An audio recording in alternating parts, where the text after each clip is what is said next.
اپنی زندگی میں قرآن کو اس طرح لائیے کہ بس میرا ایک زندگی کا یہ پورا حصہ قرآن کے لیے وقف، اس کے ساتھ قرآن کو ایسے جوڑ لیجئے۔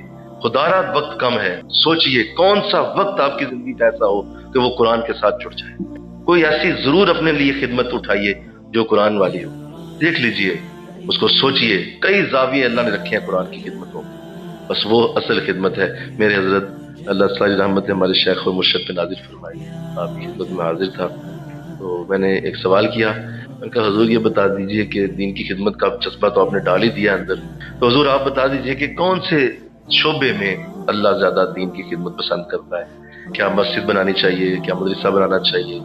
کیا کوئی جو ہے وہ ایسا انداز بنایا جائے کہ لوگوں کی جو ہے وہ کوئی بہبود کا کام شروع ہو جائے؟ ان میں سے کون سا زاویہ جو اللہ سب سے زیادہ پسند فرماتا ہے؟ آپ نے فرمایا تھا بیٹا اصل دین کی خدمت قرآن کی خدمت ہے۔ فرمایا جو قرآن کی خدمت کر دیا اصل دین کا خادم وہی ہے، اور اس کے لیے کوئی بھی انداز وہ اختیار کرے۔ پڑھنا چاہتا ہے پڑھے، پڑھانا چاہتا ہے پڑھائے، سمجھنا چاہتا ہے سمجھے، سکھانا چاہتا ہے سکھائے۔ جہاں لوگ پڑھ رہے ہیں وہاں مال پیش کرے، جہاں لوگ سیکھ رہے ہیں وہاں جا کے اپنی خدمت پیش کرے۔ قرآن کا کچھ زاویہ ہو آپ کی زندگی میں، اور اگر آپ سے کوئی پوچھ لے، کوئی سوال آپ سے کر لے قرآن کے لیے آپ کیا کر رہے ہیں، اس سوال کا جواب آپ دے سکیں، بس میں یہ کہہ رہا ہوں آپ سے۔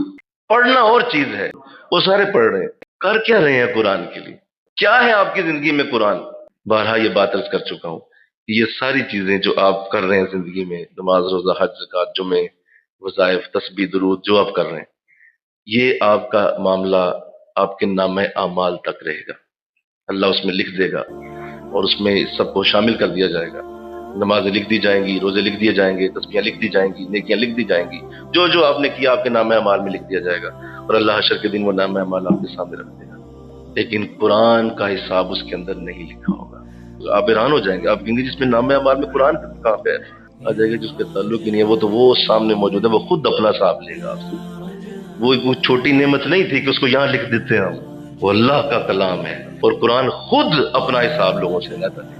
وہاں بولنے کے قابل ہو جاؤ گے انشاءاللہ۔ اس وقت اوائل کے دن تھے، ابھی کچھ وقت گزرا تھا بیعت کیے ہوئے، 5-7 سال ہوئے تھے۔ مجھے فرمایا لگا کہ قرآن کے لیے کچھ کر رہے ہیں آپ؟ میں کہا حضور نہیں۔ کہا تو پھر ابھی تک کیا مجھ سے سیکھا آپ نے؟ قرآن کے لیے کچھ نہیں کر رہے؟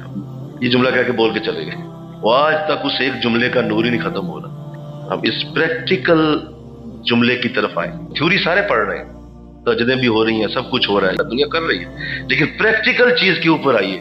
قرآن کے لیے آپ